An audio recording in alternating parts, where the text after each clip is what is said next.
It's a great day for keto. My name is Liftar, and I'm bringing you today's keto tip. Welcome.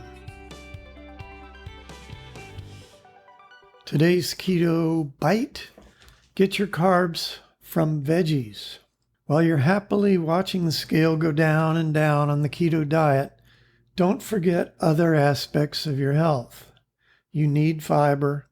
You need it to keep your gut healthy, and you get fiber from vegetables, not from meat and not from fat. Vegetables also have thousands of micronutrients that the body needs in natural form.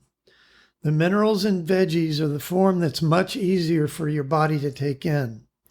Taking vitamins and minerals in a pill can be a good thing, but it can't really replace real food. Gut health, gut meaning your stomach and intestines, has become one of the most exciting new areas of health study. It's critical to your overall health. We recommend 20 grams, maybe up to 25 grams of carbs per day as a general rule. You could get all 20 grams by eating a quarter teaspoon of sugar or by eating a bunch of healthy, really fresh vegetables. Now, without even being a scientist or dietitian, just by using common sense, you know which is better for you: the veggies.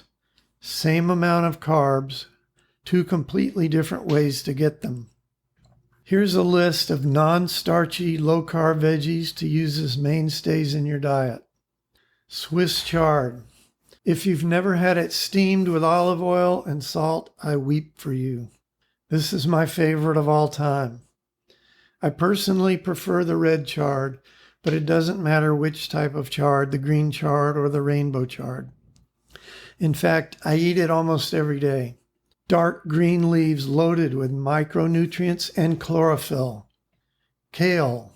This is a big thing right now, but there's a caveat with this. Kale is very high in folic acid, which is one of the B vitamins, and that sounds great. But there's actually a whole lot of people out there that actually cannot handle this. There's a gene called the MTHFR gene. About half the population has this gene. I have it personally myself. If you have it, you can't process normal folic acid. Kale will make you feel like crap. This is what used to happen to me until I found out what the problem was. If kale makes you feel lousy, don't eat it. There's a reason it makes you feel lousy. Instead, you need to get your B vitamins from either other vegetables, or if you want to take B vitamins, look for methylated B vitamins.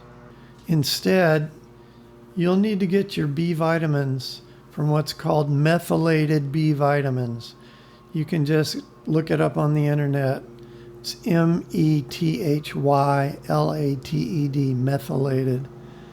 If you take methylated B vitamins and you don't need them, they won't hurt you. They'll still work. Next vegetable, spinach. More of the dark green leaves, which are so good for you. Super nutrition. Cauliflower, the new wonder vegetable. You can make rice from it or even flour. Get to know this wonderful veggie. Cabbage. You know about cabbage. Been around forever. Brussels sprouts. There are a whole world of recipes around this vegetable, and it keeps well in the fridge for when you prepare your food ahead of time for the week. Of course, there's lots more, but that's it for today. If you enjoy these bite-sized tips, then come on over to rockthatketo.com and sign up for fabulous recipes, how-to tips, and inspirational stories of people who have lost weight or gotten healthy for the first time in their life. If you're ready to dive in and start losing serious weight, we have a foolproof 30-day plan all laid out for you. You can start losing weight today. Come on and check us out at rockthatketo.com, and we'll see you next time.